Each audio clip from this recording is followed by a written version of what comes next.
here we are. We're at one of those funny, sort of watersheds of culture where something is trying to happen. Some kind of, a couple of amino acids are talking to each other in the primordial soup, and they're saying, "Hey, let's make a poetry library." And the forms of culture are always ebbing and rising, and so a couple of hardworking people like Kim and other people here are trying to make some kind of vision happen for the future, and this is a good place for a vision to start. So God bless, and let's try to help them. So I'm going to start by some time ago now. I guess I started getting bored with the creations of self, and I became more interested in the creations of the world and of culture. And so since then, I've written a lot of poems which are sort of basically about the world as we know it. And this is a poem which is about passing every day on my way to work a construction site, one of those construction sites where they're gutting a building, which is kind of a marvelous term. They're gutting a building, and they're shoveling all the guts, into one of those big tubes, and men are drawn to spectacles of destruction. It seems self-evident, but it's still just amazing how true it is.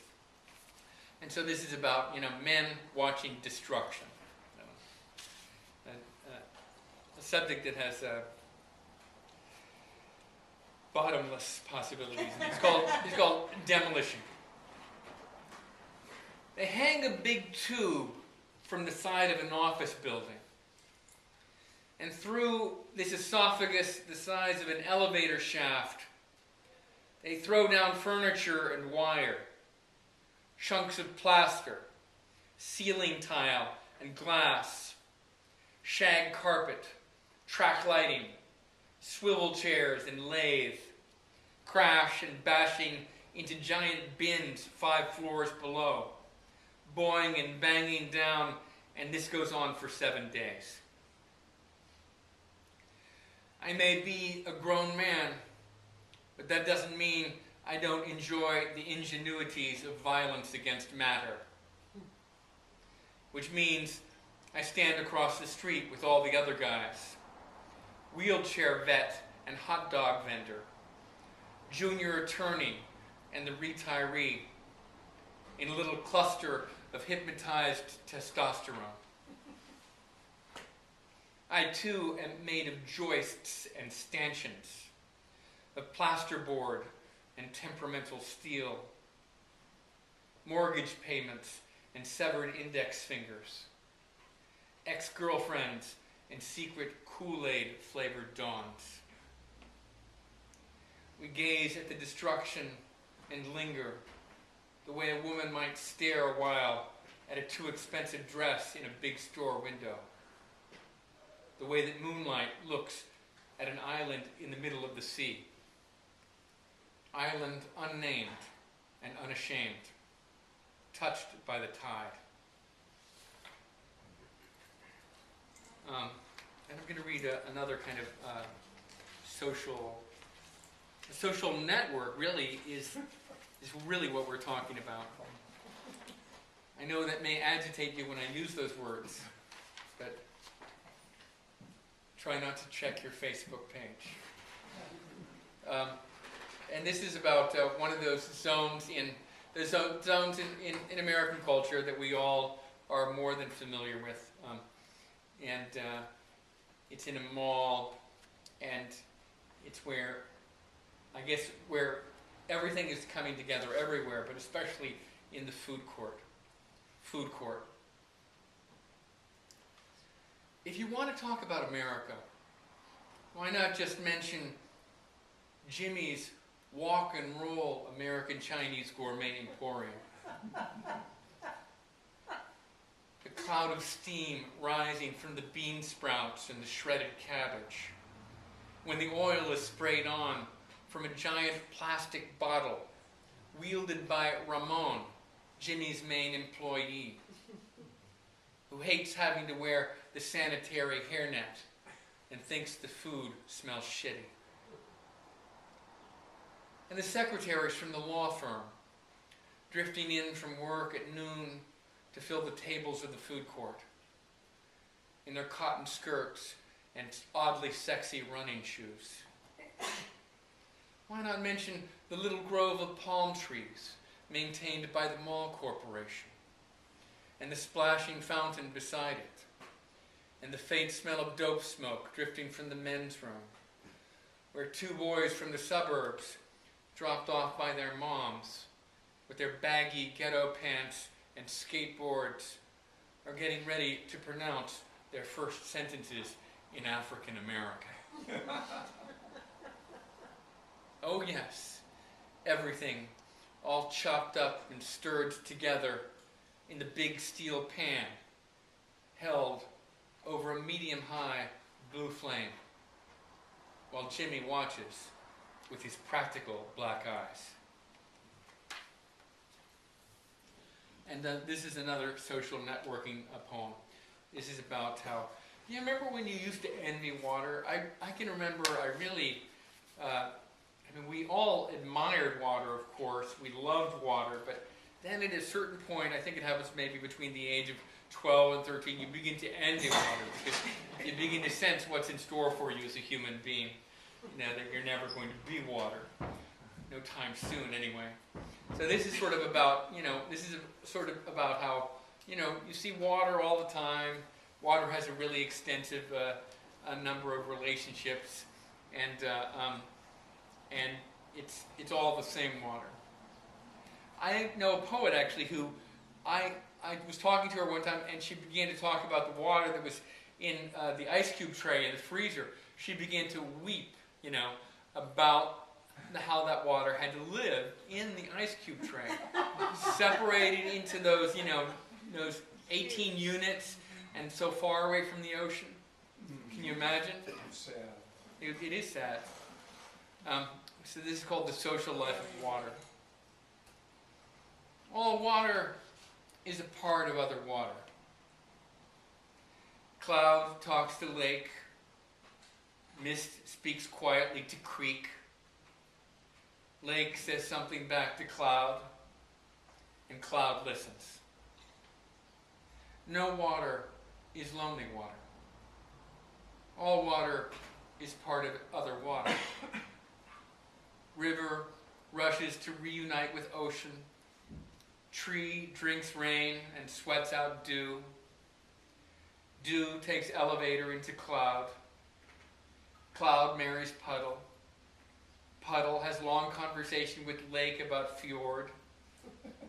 Fog sneaks up and murmurs insinuations to swamp. Swamp makes needs known to marshland. Thunderstorm throws itself on estuary. Waterspout laughs a joke of frog pond. All water understands. Reservoir gathers information for database of watershed. Brook translates lake to waterfall. Tide wrinkles its green forehead and then breaks through. All water understands. But you stand on the shore of blue Lake Kiev in the evening and listen, grieving, as something stirs and turns within you, not knowing why you linger in the dark, not able even to guess from what you are excluded.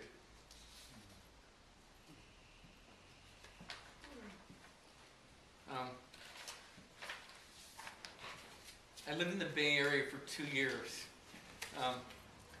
sensing that I would be eventually found out and expelled. As happened. Indeed, I met somebody who was had a business card with 2 sides to it. I respected her multi-dimensionality. One side said media handler, the other side said dream consultant. After a brief conversation, she said, how do you like living in the Bay Area? I said, it's okay.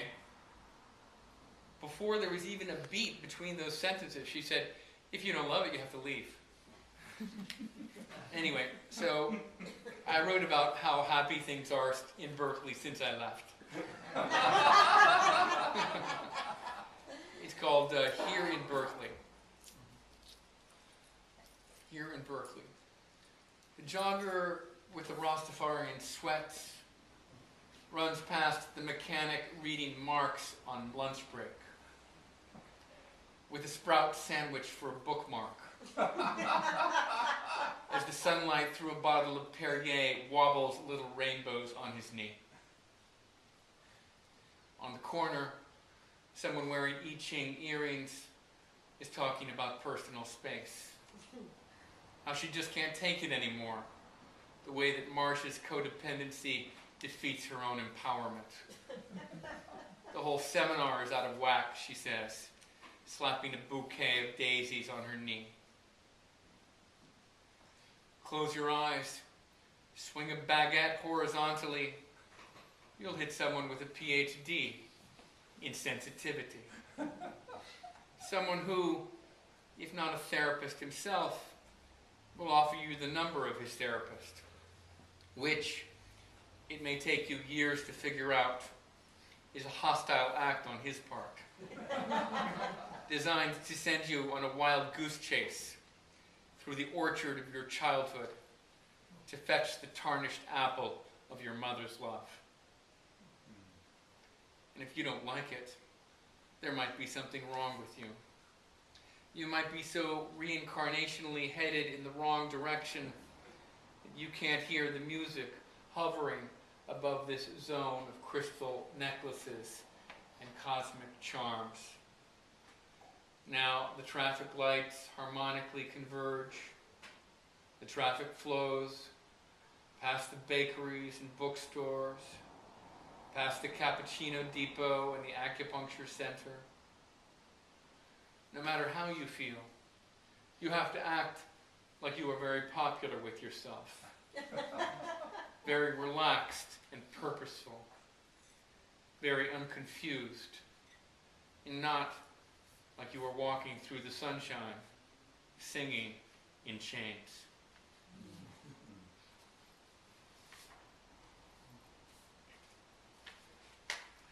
I'm going to read a poem that I don't usually read lately. This is a poem, so I make my living as a teacher, and so it means that I have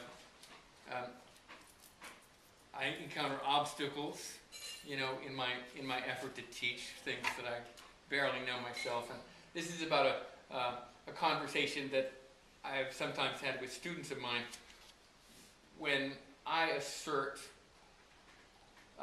the amount of privilege that Americans have, and American college students especially, and they say something that I actually feel myself, which is that all this prosperity and affluence is actually a weird kind of suffering, which is difficult to complain about because, well, for obvious reasons.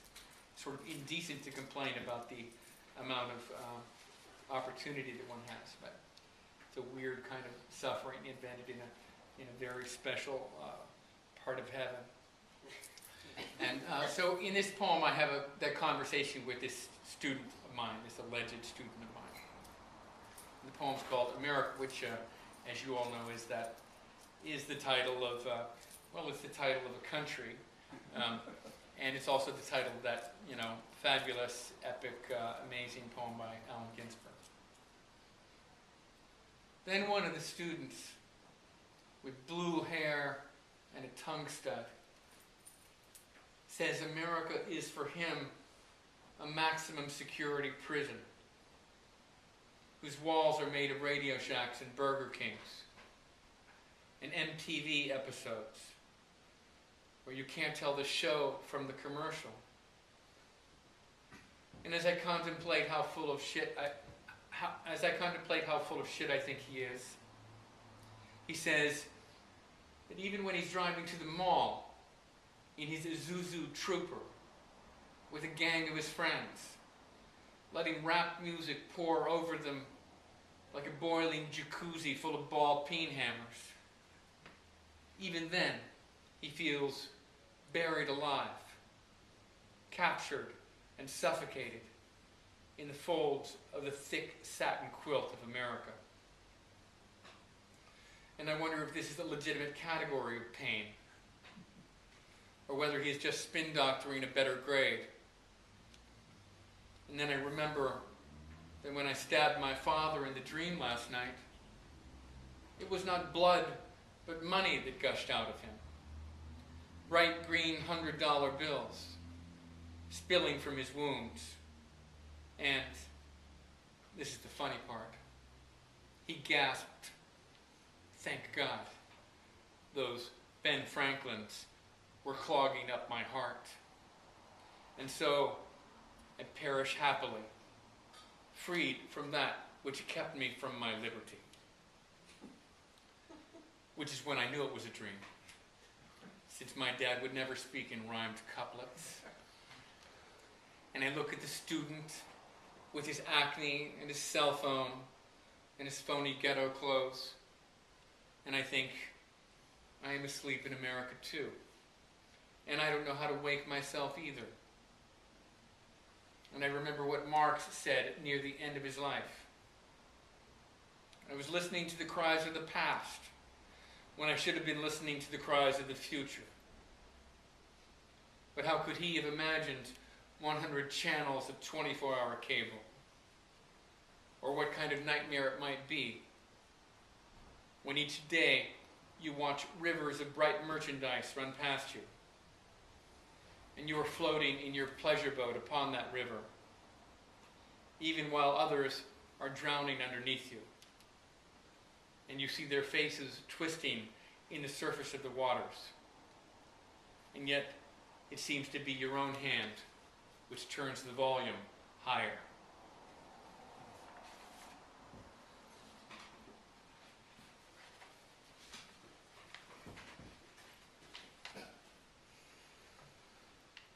Are you taking requests?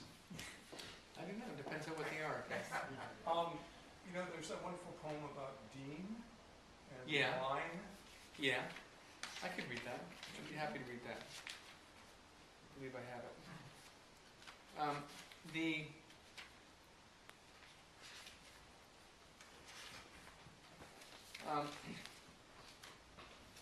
Thank you, Lee.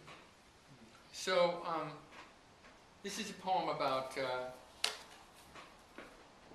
it's about wine tasting language, which seems like a fairly easy target for poetic speech. The one good thing we can say about wine connoisseurship in America is that it's kept, it's kept people in touch with metaphor, which can't be a bad thing.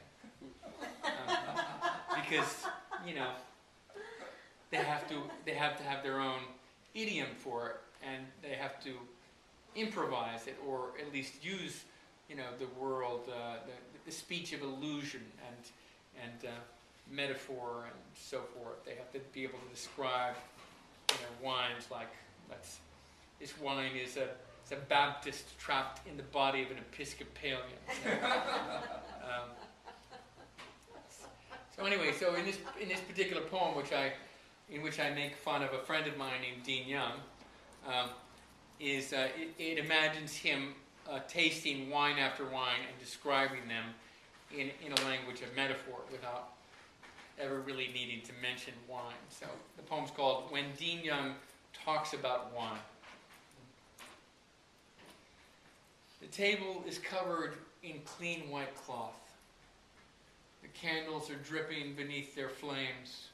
The host has stood and raised his glass, and the guests all wait, looking slightly confused, because when Dean Young talks about wine, it seems that wine is rarely mentioned. He says, "Great first chapter, but no plot." He says, "Long runway, short flight." He says, "This one never had a secret." He says, You can't wear stripes with that. He squints as if recalling his childhood in France. He purses his lips and shakes his head at the glass. 84 was a naughty year, he says. And for a second, I worry that California has turned him into a sushi eater in a cravat. Then he says, this one makes clear the difference between a thoughtless remark and an unwarranted intrusion. Then he says, in this one, the Pacific last light of afternoon stains the wings of the seagull pink at the very edge of the postcard. But where is the Cabernet of rent checks and asthma medication? Where is the Burgundy of orthopedic shoes? Where is the Chablis of skinned knees and jelly sandwiches? With the aftertaste of cruel Little League coaches and the undertone of rusty station wagon. His mouth is purple, as if from his own ventricle he had drunk. He sways like a fishing rod. When a beast is hurt, it roars in incomprehension. When a bird is hurt, it huddles in its nest. But when a man is hurt, he makes himself an expert. Then he stands there with a glass in his hand, staring into nothing, as if he was forming an opinion. I want to read a poem of our friend Dean's. Certainly one of the most amazing American poets. This is called Sex with Strangers, and it's by Dean Young. I was having sex with a stranger when I realized this was no stranger. This was Eleanor Roosevelt, wife of the 32nd President of the United States. Of course, I was shocked, but it seemed rude to stop having sex, so I went on having sex. Her hair was getting rather deranged, and she was concentrating hard, like a person trying to move a paperclip by force of mind alone, which brought out the equine qualities of her facial structure, not in a bad way. One reason to have sex is to help a stranger get in touch with his or her animal being, even if it's a crayfish. In the kitchen, the rotisserie was laboring. Either the chicken was too fat, or it was tuckering out. Oddly, I didn't feel bad for Franklin Delano, even though he looked jaunty and vulnerable in his wheelchair in the margin of the dictionary. In general, it's difficult to feel bad about anything while having sex, which is why it's such a popular activity, and the church is against it, except in rare, primarily utilitarian instances. That pretty much covers the facts of my life. I've never been in much of a car crash. When I walk into the mirror of the high grass under the tired suicide note of the setting sun, I've never gone long. Once I was stuck on an elevator, all of us strangers, gasping at once, but there the resemblance to having sex ended, because it only took 35 seconds to get going again, each of us off at a different floor. Cardiology, oncology, psychiatry, the burn unit, the solarium.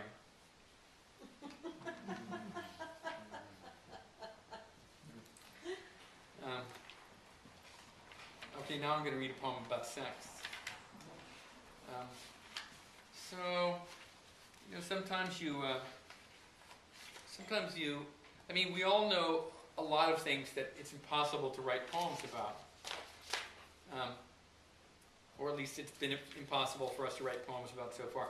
Sometimes the answer is in backing into the subject, and sometimes it's into sort of taking a kind of frontal approach.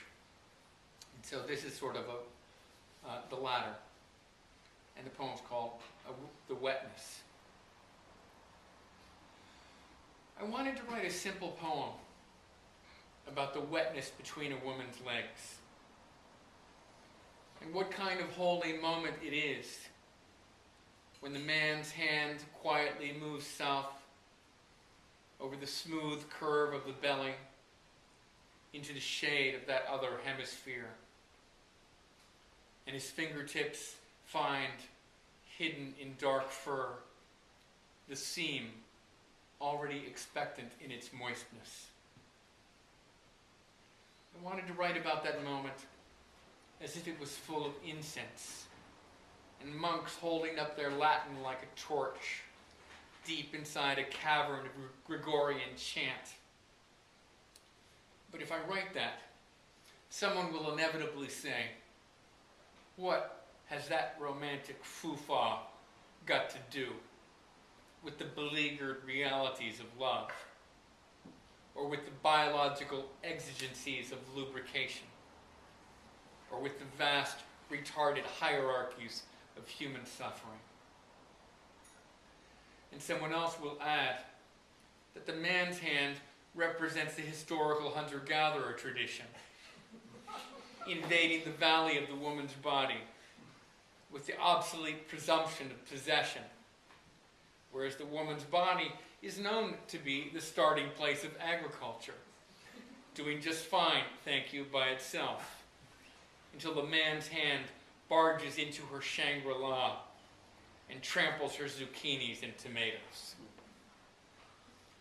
But to the man, the wetness is a blessing for which there is no history, a coin that cannot be counterfeit.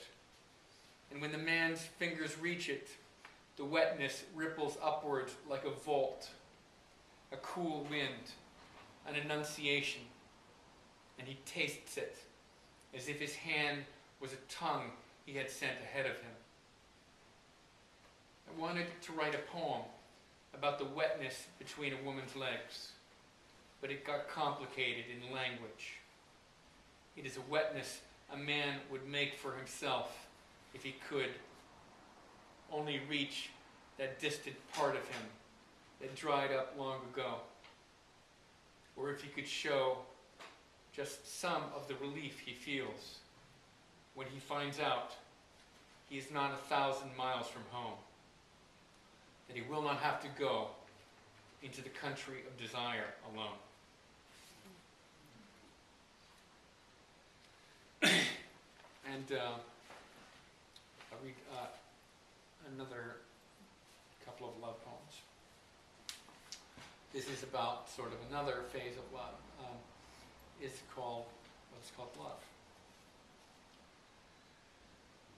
The middle-aged man who cannot make love to his wife with the erectile authority of yesteryear must lower his head and suck her breasts with the tenderness and acumen of Walt Whitman. And if the woman has lost her breasts to the surgeon and his silver knife, she must hump the man's leg in the dark bedroom like a rodeo bronco rider. Let them be hard and wet again, respectively. Let them convince and be convinced. It is the kind of heroic performance that no one will ever mention. It is the part of the journey where the staircase gets narrow and you must turn sideways to pass. Over the earth, the clouds mutate and roll. The trees catch their breath for another try. Wind rips through the dried out grass with a threshing sound. The man going under the covers, the woman letting him, both of them refusing to be stopped by shame. All that talk about love, and this is what that word was pointing at.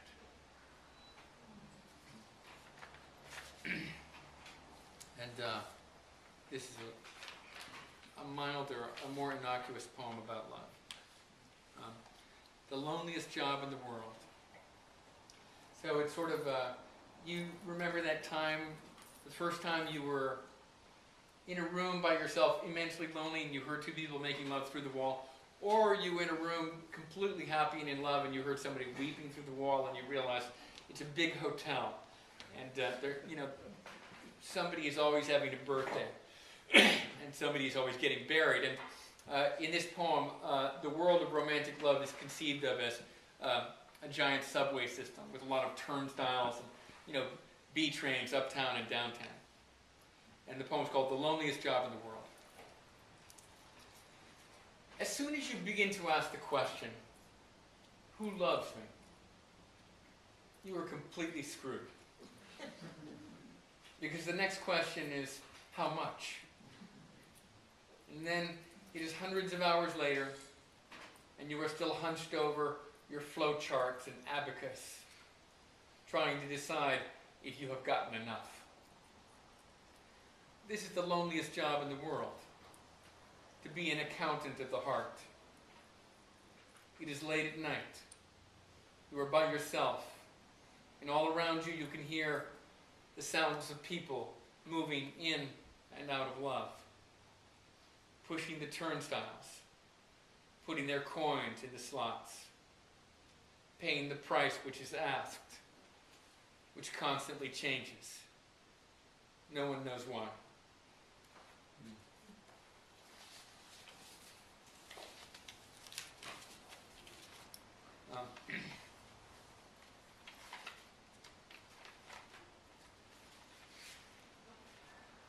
I'll read maybe 3 more poems or so. Is this one in... Well, this one is just... It's in such bad taste that I can't read it to this audience. Please. Just doesn't feel like the moment.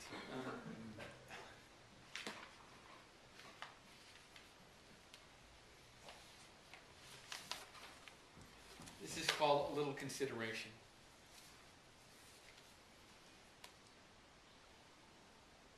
After the rains wash some of the pollution out of the air, the workmen with their shovels and their picks stand along the street, smoking and talking while the gutters drip. Just before the elections, and the roads are being paved, because the governor wants us to think of him in the dark of the voting booth next month. In Beijing this year, I hear the fashionable women are wearing 4- and 5-inch heels, driving the Chinese feminists crazy. Some say in emulation of the West. Some say in a renaissance of ancient foot-binding tradition. The problem is that they feel beautiful. And how do you make a rule against that? I'm thinking about this while on hold with the phone company, wanting to talk to the person waiting to talk to the person stationed like a punching bag at the gate of that major corporation. Their power is to add a mysterious charge to my bill. My power is to shout at their least powerful employee. Maybe you really want people to be happy, but you also want to be thanked for it. Maybe you've memorized the names of your mailman's kids because you like getting your mail. I don't want to be the bringer of bad news, but people don't care about the bottom of your soul. Just pay your bills on time and spread some flattery around. Just set the mousetrap in the basement with a dab of peanut butter, the extra crunchy kind. Big news bulletin. That's all people want these days. We don't need to be pampered or lectured or adored. We're not goddamn babies anymore. We just want to be manipulated with a little fucking consideration.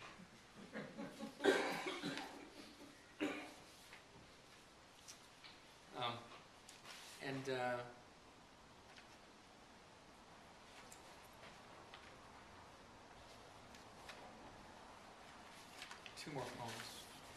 A little lyric poem about that that moment in the summer when the light is fading. Everything seems balanced. Summer dusk. I put in my goddamn hearing aid in order to listen to a bird that sounds like the side of a drinking glass struck lightly by a fork. And try not to hate a life. It dips you in time like a tea bag over and over and pulls you up each day a slightly different color. Yet I like this hour when the air goes soft and leaves stir with relief from their labor of being leaves. What a piece of work is man, I say, not knowing Hamlet said it first. How noble in reason, how infinite in faculties, in form and moving, how express, in apprehension, how like an angel, and yet to me, the quintessence of dust.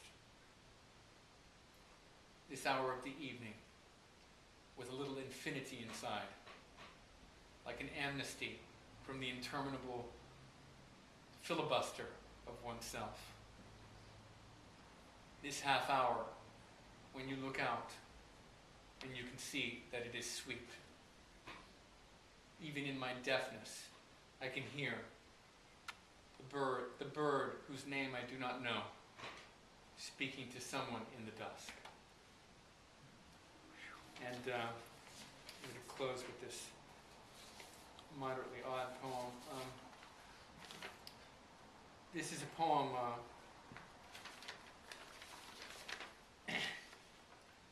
I wrote about a moment when I was driving around and I heard one of those sort of wonderful Appalachian tunes come on the radio.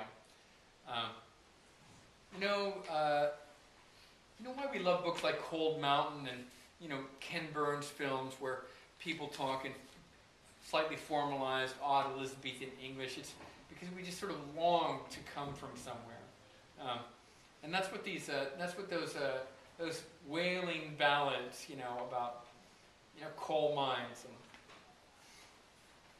possum for dinner are all about. So this is about hearing one of those songs on the radio while I'm driving past other things, driving down K Street. I should have a little whiny fiddle player about it. Or, maybe a fiddle player with a whiny fiddle, Oh, Daddy, sings the little girl on the radio. Don't go down in the mine today. For I had a terrible dream last night that something awful would happen. But the world, too, is a dream, my little girl, which can't be avoided, with its long lines of traffic and $4 coffee in divorced single-parent support groups. On the stone steps of the law school, the second-year students loiter after their arbitration class, discussing tort reform and amortization, letting the April sun kiss their habeas corpus. All of those keen legal minds failing to notice how the lush blossoms of hibiscus once again have overgrown the plaintive carved sayings of John Quincy Adams. Where now the tribe of bees is busy too.